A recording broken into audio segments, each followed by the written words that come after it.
Hello, കഴുകി വെള്ളം കളഞ്ഞ 4 നാരങ്ങ ചൂടായ നല്ലെണ്ണയിലേക്കിട്ട് നല്ലതുപോലെ ഒന്ന് വാട്ടിയെടുക്കണം. ഇത് ചെയ്യുമ്പോൾ കുറച്ച് ഡിസ്റ്റൻസ് ഇട്ട് നിൽക്കണം. നാരങ്ങ പൊട്ടാൻ സാധ്യതയുണ്ട്. ഈ ചട്ടി തന്നെ കഴുകി ഒന്നുകൂടെ സ്റ്റൗവിലേക്ക് വെച്ച് വെളിച്ചെണ്ണ ഒഴിച്ച് കടുക് ഉലുവയും പൊട്ടിച്ച് ഒരു പാത്രം വെളുത്തുള്ളി, ആ പാത്രം തന്നെ അളവായിട്ട് യൂസ് ചെയ്യാം. പാവക്ക ആ പാത്രത്തിൻ്റെ അളവിൽ തന്നെ, പച്ചമുളകും ഉപ്പിട്ട് പുഴുങ്ങി അരിഞ്ഞെടുത്ത നെല്ലിക്ക, വാട്ടി വെച്ചിരിക്കുന്ന നാരങ്ങ അതും അരിഞ്ഞെടുത്ത് ഈ അളവിൽ തന്നെ കിട്ടും. അതും ചേർത്ത് കുറച്ചുകൂടെ നല്ലെണ്ണ ഒഴിച്ച്, കാരണം ക്വാണ്ടിറ്റി കൂടുമ്പോൾ എണ്ണ കുറവായി വന്നിട്ടുണ്ട് ഇപ്പം.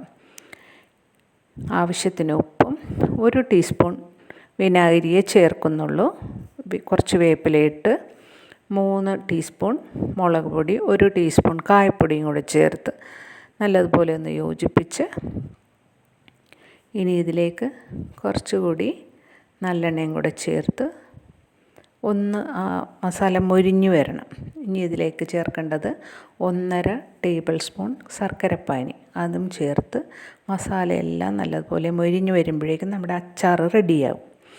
ഇതിന് ഷെൽഫ് ലൈഫ് കുറവാണ്, വിനാഗിരി കുറവായതുകൊണ്ട്. ട്രൈ ചെയ്ത് നോക്കൂ. എൻജോയ്.